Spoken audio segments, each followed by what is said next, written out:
So much. Really appreciate everyone coming out and supporting our visiting artist.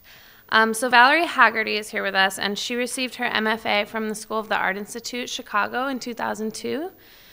She actually has 2 undergraduate degrees, a BFA in illustration from Academy of Art College in San Francisco, and a BA in studio art from Middlebury in Vermont. She's currently represented by Nickel Bouchen Gallery in New York. Her exhibition history is like crazy extensive, so I'm not going to list specific shows, but she's had dozens of group and solo shows over the last 10 years. Among them, she's had shows in Miami, New York, Wisconsin, Texas, Chicago, and England. She recently has been awarded awards from the Lower Manhattan Cultural Council, a NYFA Fellowship Award in Sculpture, and the Pollock Krasner Grant. She's also received a Louis Comfort Tiffany Foundation grant in 2003 and been involved in residencies such as Smack Melon in New York and Yaddo in Saratoga Springs, New York. It's been a pleasure to have Valerie with us over the past day and a half, and we're excited to hear her lecture, so please help me welcome Valerie Hegarty.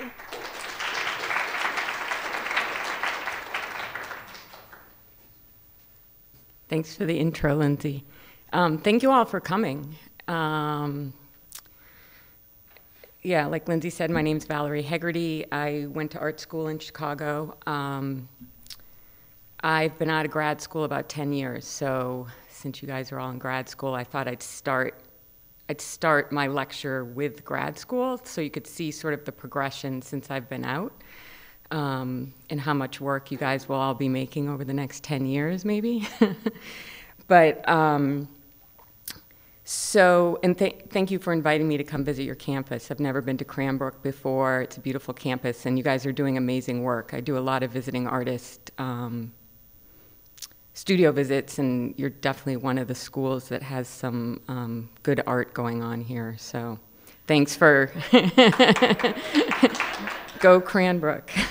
Thanks for having me. So I started my lecture with, this is my actual studio at the Art Institute of Chicago. I was in the Fiber and Material Studies program, and we had kind of cubicle studios. So when I was there was kind of a big emphasis on minimalism and not psychologizing the work or romanticizing the work. So I decided to kind of do the opposite and create this sort of romantic, decaying interior in my studio. This was my second year, so this was kind of before the graduate show. And I was interested in creating this fictional history in the space, like thinking about the context of the gallery space supposedly being removed of all past history or influence or anything that would change the art, and kind of playing with that. So this piece was created all from paper mache and cardboard, and I kind of did this from memory. I wasn't really looking at any particular space, but sort of what would be a romanticized idea of a decaying historic space. I threw in some references to things that I was kind of interested in at the time, since this is sort of a student lecture. And the uncanny is something I think about a lot, that idea of something that's familiar but also strange at the same time. So I was sort of interested in Robert Gober, kind of that the idea of the domestic uncanny and working with domestic objects. I think he's kind of a good example of that with his sinks with no fixtures, the kind of haunted, almost tomb-like presence of those. And Magritte wasn't anybody I was thinking about 10 years ago, but for some reason he's somebody I think about now, which isn't kind of the most contemporary reference. But this particular painting is, let's see, what is it? It's a nighttime scene with a daytime lighting. So maybe at first you don't realize what's weird about it. And I'm sort of interested in how Magritte seams together these kind of opposite situations, and you may not know at first what exactly is strange about it. If you're interested in spatial ideas or the psychology of space, these were 2 books I really loved in grad school: The Poetics of Space by Bachelard, that's more about the phenomenology of space, and then one of my favorite books is The Architectural Uncanny, that I still kind of go back to, by Anthony Vidler, and he writes a lot about space. He used to be the Dean of Architecture at Cooper. I'm not sure if he's there anymore, but This particular book deals with the uncanny in literature, so I sort of have a lot of that Gothic literature influence in my work. So I think that book is actually a very entertaining read. I was sort of interested in Rachel Whitered in this piece she did where she cast the interior of a house and how strange, kind of making the interior space concrete and how strange and tomb-like and kind of the psychology of that type of sculpture was interesting to me. And then Do Ho Sa was kind of doing the opposite, where he was making the skin of spaces. So he is from Korea and often like sews these tents that are the exterior of his home in New York and then his home in Korea and sews them together. So I kind of like that idea of dislocation and this grafting of two different spaces together.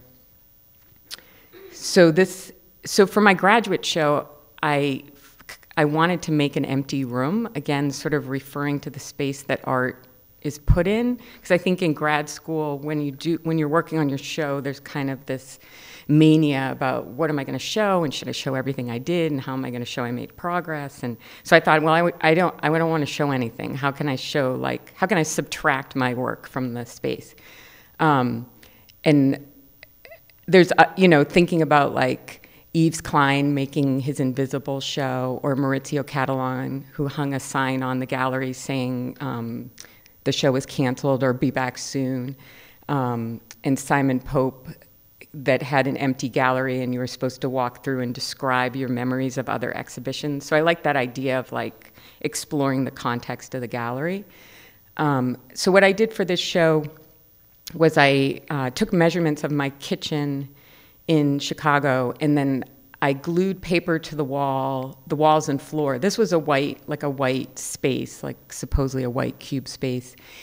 And I cut out I layered the walls with craft paper and painted it gray, different layers, and then cut out the shapes that would correspond to where the door was, the molding was, the floor tile was. And then I went in with a scraper and peeled up those sections. So even the floor was just a gray floor, but because I glued all this paper in the shape of floor tiles and then peeled it up, it looked like somebody had gutted the space. So I'm sort of interested in that idea that it looked subtractive, but it was really an additive piece. I mean, it's essentially a collage. And in Chicago, there's a lot of these thresholds in the entranceway of buildings, and so this was just cut paper again, measured and glued on the floor and painted to mimic this type of tile work, and then I went and kind of peeled some of it up so it looked like it was disappearing. So there's sort of this conversation with erasure, with sort of the idea of renovation and progress, where these old architectural details are disappearing. But essentially, it's a collage or a painting on the floor. I sort of thought of these as drawings or collages. And I think that idea of erasure is interesting, and I think of it in terms of something like Robert Rauschenberg's Erase de Kooning, where de Kooning was somebody he really admired, so he wanted to make this statement about erasure, so he wanted to erase something important. And there's kind of a funny story about the interaction where he sort of has to get drunk to go to de Kooning to like ask for a drawing that he can erase, and de Kooning like reluctantly agrees, but gives him something that's really, really hard to erase just to make it really hard on him. So there's kind of this complicity in the exchange, but that it meant something to him to erase this iconic work. So right when I got out of grad school, I did a installation at Gallery 400 at UIC. They were doing these emerging artist projects. So this is a picture of the space before I did my piece, just so you believe me that it looked like a regular gallery mostly.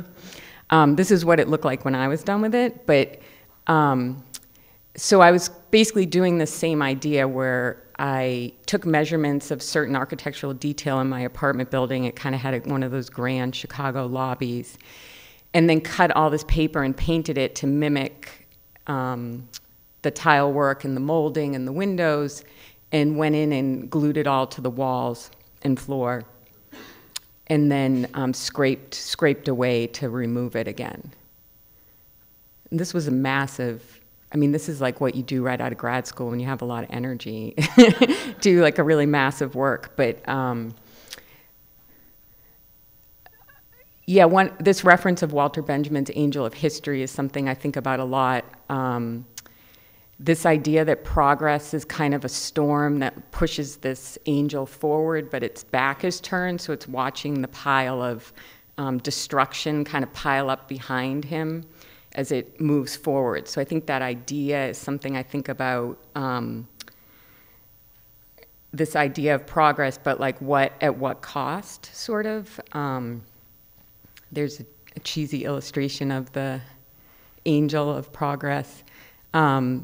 In this quote by Vidler, sweeping away the past in favor of the future leaves the present necessarily uncertain. And I think also that's a part of my work, that these are sort of uncertain times. I think there's a lot of artists now kind of making work about decay and destruction. I think that probably has something to do with the times we live in too, kind of anxious times. Maybe they're always anxious, but particularly seeing destruction in the United States with September 11th that we wouldn't normally have seen before.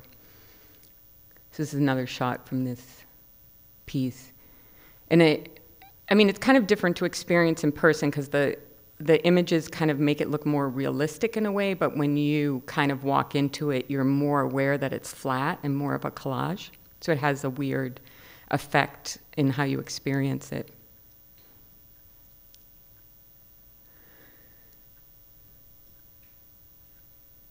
And this was just a picture to show the process where I would lay down these sections. I had a very small studio, so I had to kind of make this work in sections that I could put together like a puzzle when I got on site. And so the paper is backed by fabric so that I could glue it to the floor, but I could easily peel it up when I was done. This is me sort of putting together the pieces of the puzzle. This was the next piece I did at the Museum of Contemporary Art in Chicago. They had, I'm not sure if they still do this, but they had a room they called the 12 by 12 where they showed a new emerging artist every month. And this actual image is a model of the piece. I thought I would just show it if you're doing installation. It's really helpful if you can make this is like a shoebox size model of the piece. If you do work in a way like I do sometimes where it looks chaotic and a little scary for curators. If you can show them you're sort of organized and know what you're doing, they may be at more peace with with you doing what you want to do. So this is just like a very small scale model. And so for the Museum of Contemporary Art, I thought, well, what kind of interior could I show in this, modern museum that the museum would normally not show? So I thought, what if it was like a dirty public bathroom? Like, that would be something that the museum would definitely not want you to see in their rooms. So this again is from the model. And you can kind of see the Robert Gober reference again. Oh, I was sort of interested, I had taken this Chinese archaeology class in grad school, and I was interested when they first started excavating China in the 80s. They were finding these pots and pans and like domestic items that were made out of this really eggshell thin ceramic that was made in such like a refined way, but if you ever used them, they would just break. So they were sort of confused what these items were, and then they realized basically they were these maps buried in the tomb to show the gods what to build for the person in the afterlife. And I thought that was sort of a beautiful explanation for representation. Like, they don't need the real thing, but the gods need to know what to build for them or what to give them. And so then also there are these modern paper objects now that you can put in, during funerals or burials, maybe you burn them, but now they're like iPads or money or like miniature cars or things that more modern people would need. So I sort of like would think about that when I was building these objects. The toilet and the sink and everything are just made out of paper mache. They're basically hollow. So when you get up on them, the illusion that they are this actual object falls apart, just like the piece is falling apart. These are just and the room kind of had a narrower doorway, so people would walk by and then do this double take, like, wait, what did I just see? And they'd kind of back up and go in, which is something that happens with some of my work where in the context of the museum, the viewer sometimes, it may look like a painting's broken or there's a crack running through the museum wall, and the viewer might be like, oh my God, like what happened in this gallery, and then go try to figure it out just out of curiosity and realize then that that's the artwork.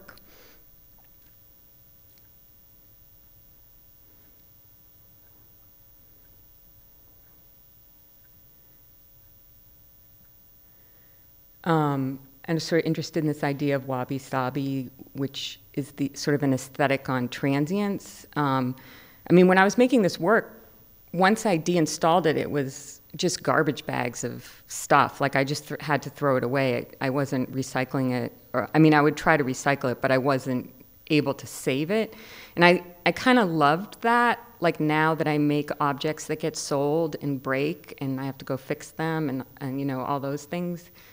There's something really nice if you make work that maybe can only be documented in video or photography, and then there's a mystery to the object once it's gone. And I was also interested in the way we treat history in our culture versus Eastern cultures like Japan. I had read this thing about the temples in Japan, some of these Shinto temples, where they're the oldest buildings, but they're actually also the newest, because every so many years they pass down the tradition of how to redo every aspect of the temple. And this new group of artisans remakes everything so that the building becomes this living object, which I thought was really beautiful compared to, you know, trying to freeze something in time and preserve it. So I think that I'm sort of interested in that aspect of recreation. Then I moved to New York, and this was a group show at the Drawing Center in New York, where I recreated an installation called Childhood Bedroom, which was based on my childhood bedroom that I grew up in. And my parents still live in the same house I grew up in, so I had my mom send me measurements of the windows and the door. And then in my personal history, my bedroom was pink when I was really young, and then at one point it was blue, and then as an adult it's now yellow. So I layered the walls with those different colors, and the show was emphasizing artists who work with process. So during the course of the show, I went in with a scraper and scraped at the walls as if I was trying to discover the space from when I was young, which would be pink. And I don't normally do this during the course of the show. I would do it, you know, to a certain extent during the installation, and then I was done, and that's how the piece was presented. But for this particular work, I kind of did it maybe once a week. I went in and did it. And so I was interested in that idea that somehow I was an archaeologist, but I had also been the one to plant the fictitious history that I was then going back and discovering. So I thought it was just this exercise with myself, like I'm burying these things that I'm then going in and finding, and somehow that's going to change my relationship with my own personal history or myself. So they started from like a personal place. I also like I really am into Abex painting, and so I like sort of that mark making that the peeling makes, and this is a Clifford still image to kind of show that relationship. And after that show, I was represented by a gallery called Guild and Grayskull, and this was my first solo show in New York. And they were unlike other galleries in that they were run by some very young artists who had just gotten out of Cooper, and they had seen my work at the Drawing Center, and I had won a Rima Hort Foundation grant, and they had seen that. So then they asked me to do something non-commercial. This was done during when there was a big art fair up in New York, and they said, you know, we want to do something opposite, so like we thought of you. So I was kind of interested in landscape, this idea of landscape painting where man kind of has this harmonious relationship with nature. And I was looking at this particular painting by Asher B. Durand, where there's kind of this log cabin and there's a nice little log path and people are harvesting the trees. And I was interested in maybe taking that log cabin and have a relationship with the interior in a more aggressive way, as if somehow behind this wall there was this older traditional landscape, and maybe it was breaking through due to an earthquake or something. Thinking about the way we hang paintings on the walls, and there's sort of these portals to these other places, like maybe that portal is more aggressively like breaking in, like it has an action too. This was all made out of paper mache and foam core, and I don't know, it was insane.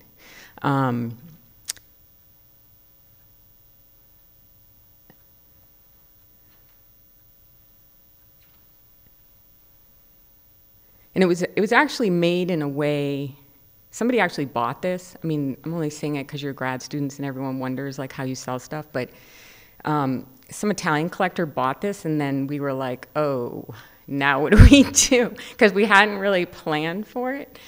This thing was in like 40 boxes and like all these weird packaging, and you know, got picked up and went on its way. And then I don't know how many years later, like 5 years later, I get a phone call. I have to go reinstall it in Italy somewhere. So, you know, that does direct. Now I try to make the work so like I know I can reinstall it, but this was like the first time. So there was a lot of like figuring things out. Then there was also this part of the piece where it looked like somebody was trying to fix the chaos in the gallery, but this was also all made out of paper mache, like the ladder is and the paint bucket. And then it looked like there was a crack running through the gallery and this tree was going up the opposite wall. And with this work, the wall never gets damaged. It's actually on the surface of the wall. So there's not really a crack in the wall. It's just an illusion with paper mache and paint. And this was a group show I did at the same time. PS1 does a Greater New York show where it's almost like every 5 years they show a certain selection of young up-and-coming artists. So I was in this show at the same time. So I went with the tree theme and made it look like this birch tree was growing through the foundation and up the wall. So I like that idea of like maybe the institution isn't so stable, maybe things are breaking down. The cleaning people loved it because they like they said they clean the floor and then they come back the next night and there's like a tree growing through the floor. So they were freaking out because they thought it was real. And then they just thought it was really funny. So I feel like those people have a certain relationship with the museum too. Like the people that clean museums like know it really well, and they often will like comment to me about the work because somehow I've changed the interior of the building in a way that kind of fooled them. So I think that's kind of interesting too, like what kind of relationship different people have with these spaces. Now PS1 is all white. I think they got rid of this, like the green, red thing. And this is just paper mache on the floor too, painted to look like floor tiles. So the illusion's very simple. Like once you get up on it, you kind of can figure it out. So after I was doing these interiors, I was asked to do something for an art fair, and you weren't supposed to do anything on the walls. And I kind of was thinking, well, how else can I talk about the gallery space besides using the wall and floor? And I thought, well, obviously there's artwork hanging in the spaces. So I asked my gallery, like, can you get another artist to make a painting, and then I'm going to use it kind of like as my base piece? And they were like, why don't you just make your own painting? So nobody's going to want to give you their painting. So I thought I'll just start with like an American master painting. Like if I'm going to just make a painting, I copied this Bierstadt. Like took me months. It's huge. I forget how big it is. It's probably like 6 feet tall by like 9 feet long or something. And I had this idea that I wanted it to be this American landscape that looked like it was shot through with machine gun fire. So it was something that maybe we would see images of in another country, but we rarely see museums that are damaged by war in the United States. But then I wanted it to be that once you thought you saw this painting shot through with machine gun fire, you would discover in the upper like corner this woodpecker. So actually the culprit of the destruction would be this woodpecker. And and I had this idea because on the front page of the Times one day there was like this picture of a military graveyard. So there was like some sort of military vehicle full of holes, and then there was another article on the same page about the pileated woodpecker that they were starting to see again because they had thought it had become extinct, or the ivory-billed woodpecker.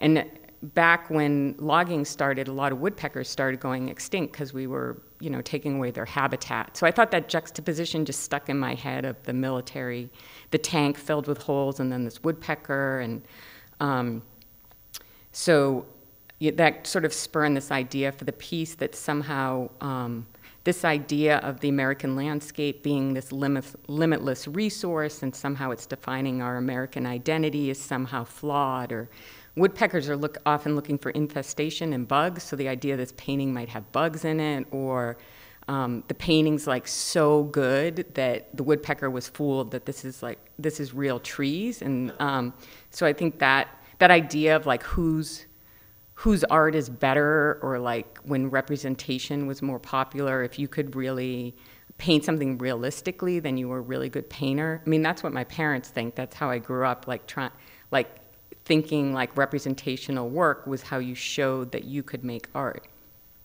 And I put this in here if you're interested in kind of deconstructed paintings or breaking the surface of the painting. This is an interesting show that there's a catalog for on Amazon called Target Practice, Painting Under Attack, with other artists that kind of use these different devices. Fontana's like, a well-known example of puncturing the surface of the painting, but then there's, other people that might be interesting to look up.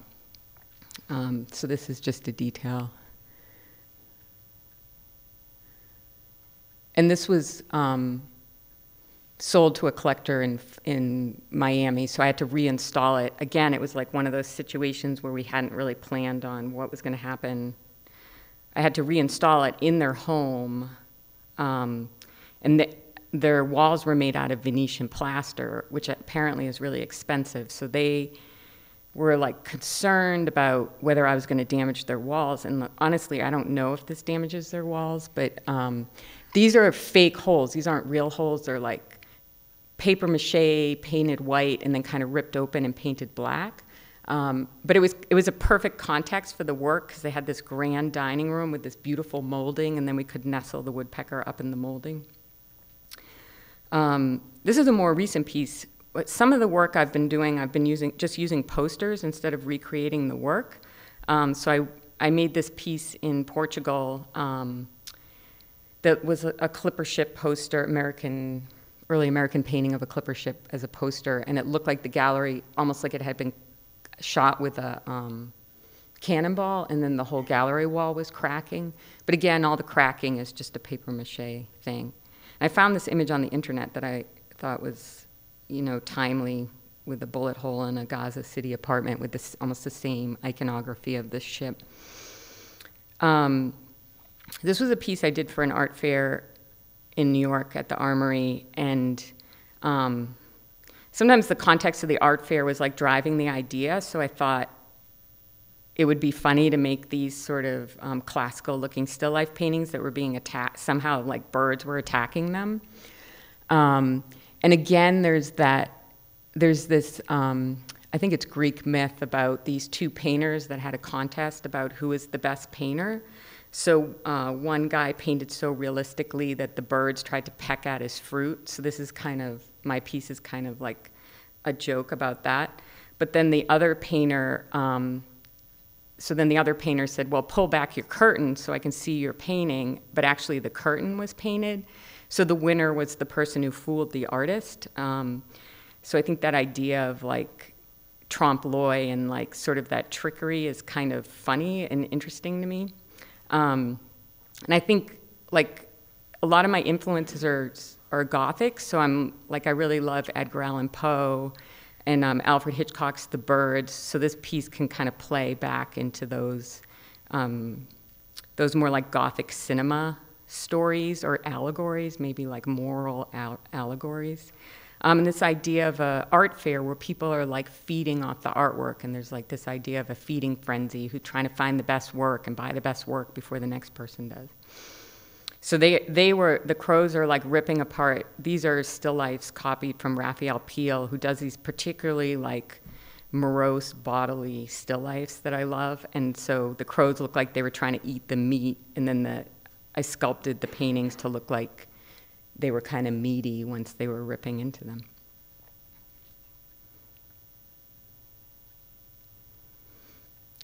This was my next solo show that was based on this catalog I had found called Seascape and the American Imagination, and just talking about the genre of seascape painting in American history. So I took some of the works from the catalog and they made it look like they had been subject to the sea, like some sort of shipwreck or flood. And this is, Thomas Cole has this series called The Course of the Empire, where he has a particular landscape that goes through this series of civilization.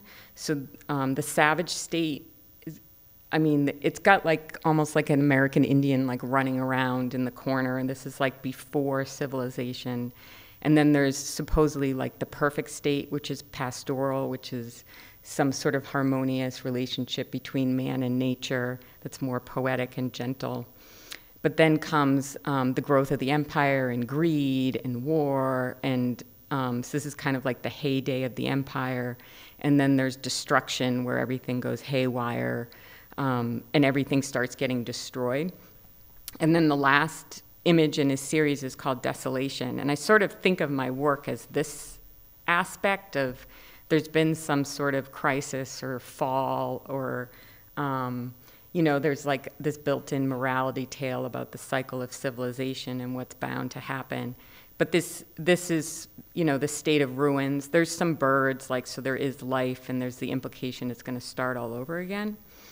And so this is maybe that scene of the ruins after the flood. This was a fireplace based on an American fireplace in the Met.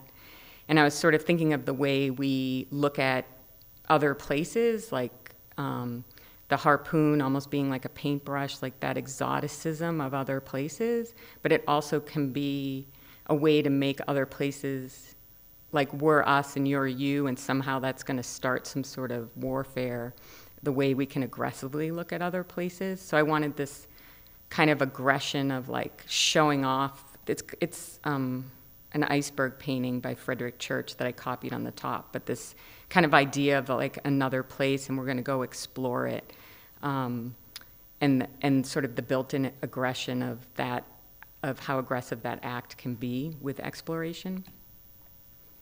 This is called Fish Frame. This was an Andrew Jackson bust, as if it was covered in barnacles.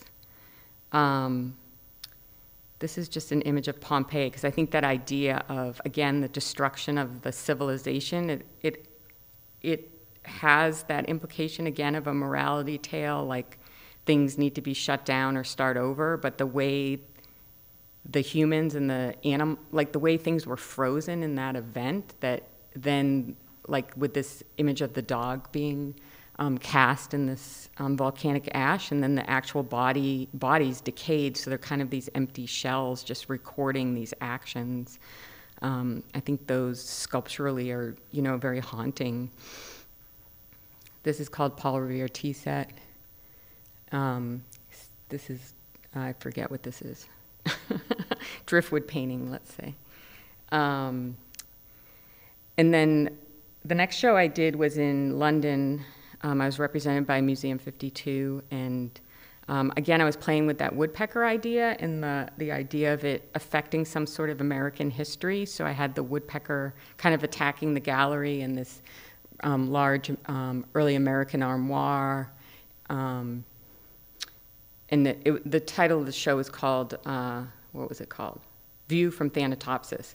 But it's Thanatopsis is a poem that's translated as a meditation upon death. And again, it's sort of like this idea that man will return to nature in this kind of harmonious way.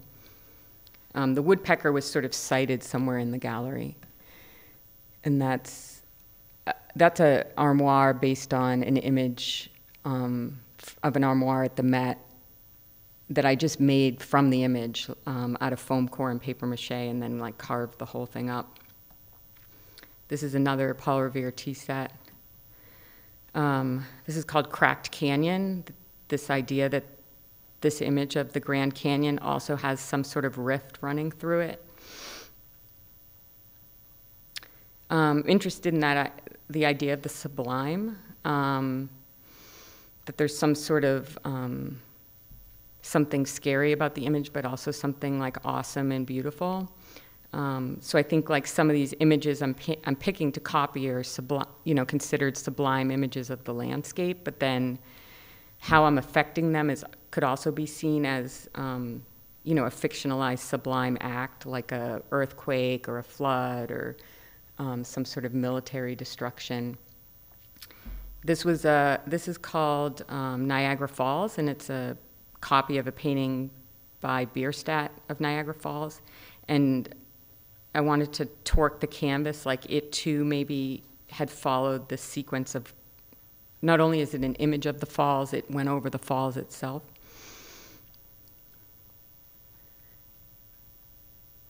This was a group show in New York, and my piece is The Crack in the Wall on the left. And I love this show because I felt like, it's a group shows are these shows of objects, and then my piece was a crack, which is an object also. It was built on the wall, but it looked like my piece was this absence from the wall, so I kind of loved that in the context of a group show. And thinking about Gordon Maddock Clark and the way he cut the house in two. And then there's also The House of Usher by Edgar Allan Poe, where in the last scene, this house splits in half and like sinks into the swamp. So I like that combination of referring to minimalist sculpture, but then there's this other aspect of it also having like a Gothic edge to it. And I did a series of pieces based on this cracked canyon. This was at Artist Space in New York, using a poster instead of building out the painting. And it was funny because there was a review in like art, I don't know, I think it was in Art Forum, but they thought the crack was real, so like the description of the piece was wrong, but it was just kind of funny, like, because they were like, oh, Valerie like cleverly found this rift in the wall and placed it exactly right, and that's not what happened, but but they didn't know. They didn't ask anybody. I did a series. I've done like a bunch of pieces on George Washington, just using it as like using it as an icon, standing for American history, and kind of using a more figurative element. This is George Washington chopped. George Washington eroded. A lot of these aren't made out of wood. Like this wasn't even, I don't know why I didn't make it out of wood, but I think this was out of foam core, and then I kind of glued sawdust in it or something. I never had a formal training in sculpture, so I don't actually know what I'm doing, which can be a benefit in a way, because no one can really figure out what I'm doing either, but a lot of times instead of using wood, I just mimic wood with other materials. This is George Washington shipwrecked. I was sort of interested in like how far you can pull apart the image and still read it as the image, like how familiar is the image. George Washington on a stick. And I was interested too in the story of Dorian Gray, which is another kind of Gothic story, morality tale, where this young guy gets his portrait painted. And it's like this in exchange for having, let's see, how does the story go? In exchange for having his portrait painted, he gets to stay young forever, but he starts committing all these horrible deeds, and slowly the painting starts eroding and looking disfigured. So the painting is a reflection of his acts. And that spurned this one where I actually like tried to, generally I was just painting the image and then kind of obliterating it in some way. And this time I manipulated the image in Photoshop to mimic how the painting could melt, but a painting would never melt this way, so it's almost more of a cinematic device. Like if there was a movie about a painting melting, this might be what you would see, but an actual painting just gets black. It doesn't melt like this.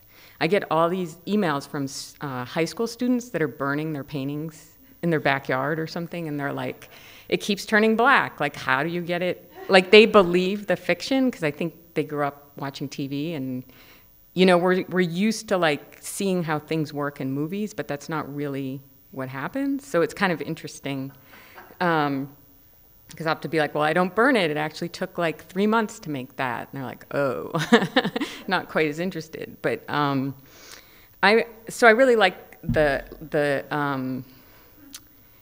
I really like magical realist literature, and I think of my work in terms of that, like, there's this, like, you believe the story, but then there's always these leaps where something kind of unbelievable happens, but because the story's taking you down it's taking you down a trail that you're kind of buy into, and then if something weird happens, you just kind of go along with it. So I think, I think a lot about fiction, almost sometimes more than art. House of Wax is just a great movie where the sculptor, like, gets disfigured, and then he builds his own museum, and everything's so lifelike, but then they figure out he's actually killing people and waxing them, and that's why it's so lifelike. So I don't know, I just like that idea of, like, trying to get the realism, and then there's this danger implied in what the artist is doing. This is just another Magritte, like, thinking about, like, what's below the surface of a painting. I did a bunch of pieces with Rothko. I was thinking about, like, the idea of atmospheric painting and how the painting itself can somehow be disappearing or becoming atmosphere in some way. I was thinking of Rothko, like, sinking into the ocean as the sun was setting. This one I was, like, looking at images from the Hubble telescope of those sort of cloud explosions in space, and thinking, like, of the painting kind of imploding somehow and becoming pure energy.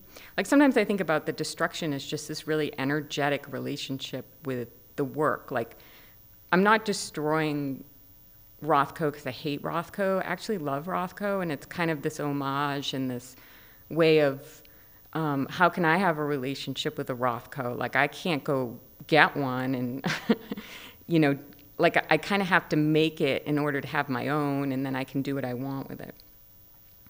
This is based on a Clifford still called Still Burning. And thinking about, like, still burning, like the creative spark, the ideas that fuel people's work and that they carry on and inspire other people. I've done a series of paintings kind of turning into branches as if they're growing back into the earth. This was a piece I did on the High Line in New York that was a public commission. This is my only outdoor sculpture. But the High Line is this abandoned railroad track on the west side of Manhattan that has now been renovated. They haven't completed it, but it's pretty amazing if you haven't been to see it. But now you can walk up there and walk on this old railroad track that's it's renovated into this beautiful park. So I wanted it to look like this painting of the Hudson River Valley, because you can see parts of the Hudson and the Hudson River Valley from up there had maybe fallen off a train car and been left out during the course of the railroad track's abandonment, and then somehow it had started growing back into the landscape. So this had to be made with a fabricator, because usually I'm using paper mache and things like that. So I hired a woman that used to work at the Bronx Zoo, and her specialty was making fake branches. So they were like, is this gonna be, sturdy enough if 12-year-old boys try to climb it? And she was saying, at the Bronx Zoo, like, their biggest problem is 12-year-old boys and the monkeys, because the monkeys eat everything. So this is like a certain epoxy that monkeys can't eat, which we figured was good for 12-year-old boys too, so they couldn't rip it apart. And just thinking about this piece, I don't know why Magritte's like all over this lecture, but thinking about this piece, like the painting of the landscape in the landscape, and this series that Magritte did of sort of the painting of the landscape placed in front of the landscape. Like, I like that relationship. Okay, I'll hurry up. It was also interesting to just see how the piece changed during the different seasons. There's another Magritte where the image reflected on the window breaks, but it still stays on the window, which I really like. This is the piece in the springtime. And then I kind of returned back to some of this earlier installation work at Locust Projects. They're an experimental artist space in Miami, and they encourage you to kind of do something wild and crazy.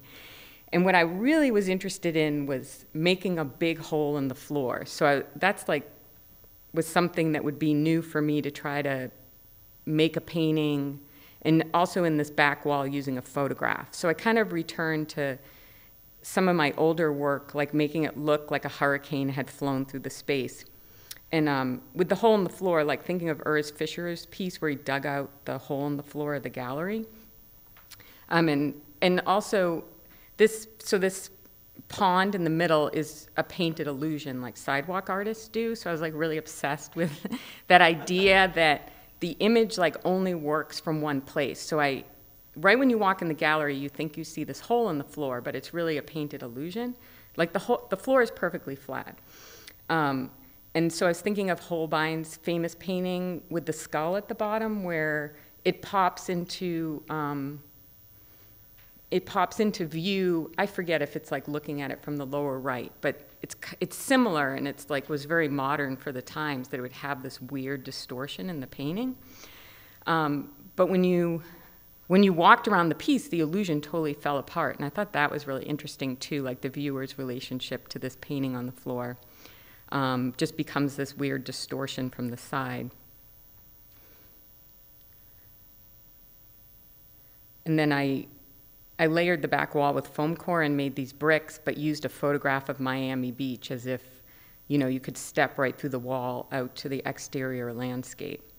And again, thinking about Gordon Maddox Clark's, his very aggressive action of, cutting these actual holes through buildings, and how does that relate to this sort of piece that's more of an idea that you could walk through it, not a reality. And Banksy had done these series of images as if you're breaking through the wall in the West Bank, which sort of, I don't know, threw in there as a reference. And then I made these birds out of paper mache as if they had kind of wandered in from the outside. And sometimes I make a lot of pigeons. Like, I like the idea that the pigeon implies there's a hole in the gallery somewhere. Like, you don't know where it is, but they got in somehow. So I've got like a bunch of pigeons in my, and like this guy just like walked in from a crack in the wall. And this is like, the piece would work from certain angles, like where it would kind of snap into having some depth. And then to make the piece, I was like trying to figure out how to do it, and I was looking a lot at this guy, Julian Beaver. He shows up all over the web if you're looking at sidewalk art, which most people aren't, but he always poses with his piece to like show you the illusion, which I thought was great. So then like that's me in like the money shot. And so at the opening, everyone would stand and take a picture in that one place to show that's like where the illusion works. So that was in 2010. So this past year I had 2 shows, and I'll just go through them really quickly, where I was kind of, returning to some older work, making new versions. This was called Altered States at Marlborough Gallery in Chelsea. And I was kind of, again, using this idea of the flood with some of the work. I was putting up this section that was like an installation just on the wall, as if maybe this armoire like kind of floated out of the scene. There was this decaying rug, which is all fabricated from a Victorian rug that was all cut up and sewed with artificial grasses. And then there was a scenario that looked like another interior that had fire damage. And on the opposite wall was a portrait. It's called the Lansdowne Portrait of George Washington, as if maybe that portrait actually was saved from a fire in the White House after, I think, the Civil War. So I sort of imagined it as if it hadn't been quite saved in time. And there's a scene of the fire damage in the back. This was a clipper ship. I was sort of interested in like making it look eroded so it turned into a pirate ship on the right-hand side. It's a detail of the rug. It's all sewn with artificial grasses and paint and things. There's nothing actually real in there. The armoire was all carved out of foam core. There was this was called Sinking Ship, and it was kind of influenced by a Poe story called Maelstrom, where like all of a sudden in a certain part of the ocean, this whirlpool would open up and like everything would fall into it. So I liked the idea that like half the painting was like falling off the edge of the earth somehow. And this is the melted, I wanted George's head to look like it had melted off. And I was thinking about, oh, now I'm blanking on the name of the guy that wears the pumpkin on his head. So this idea that the head's removed, but the body's still rigid, like the sort of this changing face of maybe American identity or something. And then my last show was just in September at my gallery, Nicole Beauchine, and I based it on still life painting. And it was a smaller show. And this was my favorite piece called Watermelon Tongue. And I was sort of like, this is probably the more surreal of my work, where the actual, I was looking at these articles, or reading these articles, where watermelon crops were exploding in China and Mexico because they sprayed them with the wrong growth hormone. So the insides were growing faster than the outsides. And I actually just was trying to make a watermelon painting, and I Googled it, and then there's all these images of these like decimated crops, and it looks like a battlefield, like, because watermelons look like heads, and they look like they all exploded. So they're like, I didn't even know that was happening until I just was Googling the food. And I thought that was so interesting, like that Frankensteinian thing that's happening with food. So then I wanted to make a painting where the inside was growing too fast, and then it kind of like ended up, I did it in Photoshop first, and it looked like a tongue, and I thought that seemed appropriate if, like, you know, we eat the watermelon with our tongue, or like somehow the food's sticking out its tongue, like it's acting back on the viewer.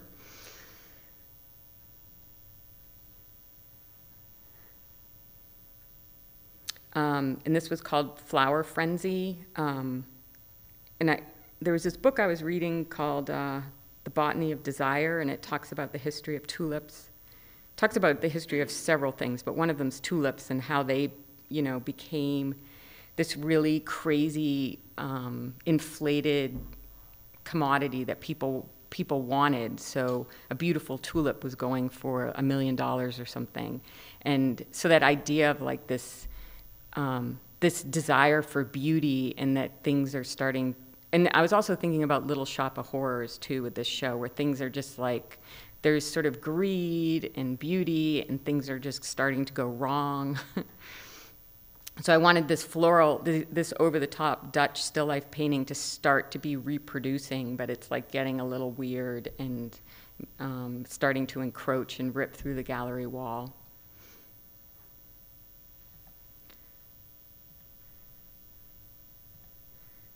And then I did some exploding peaches based on that idea of the exploding food. This one I was looking at, I shouldn't admit this, but like a Gatorade ad where they like, because if you Google exploding fruit, it just looks like a big blob. But then advertising uses exploding fruit a lot, so they like, you know, this is so like fruit filled, like, so they'll have like as an icon an exploding fruit, but they make it in a way that you understand what it is. So I thought that was kind of interesting, like thinking about making an image like that. This is again is based on like the way a movie or advertising would show you what an exploding fruit looks like. I forget what this is called. But I wanted this to look like somebody shot at the peaches, like they were target practice, and then they exploded. So, so that the painting like became revealed as sort of this paint or like exploding peaches somehow. So playing with the representation. And I was also thinking of Abeck's painting, like these explosions of paint, making this patterning. And it's like kind of a macho aggressive act to like shoot at the painting.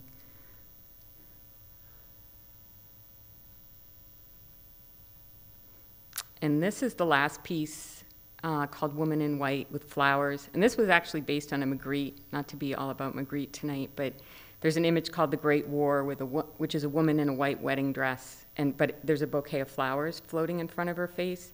So it's kind of like the mystery of that image, and just thought about, for this show, I was trying to touch on kind of some traditional genres like figures, still lifes, and with flowers and fruit. So this was the final piece in the show.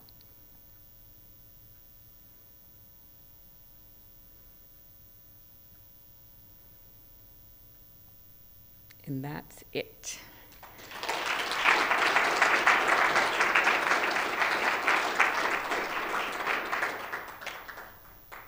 So, does anybody have any questions?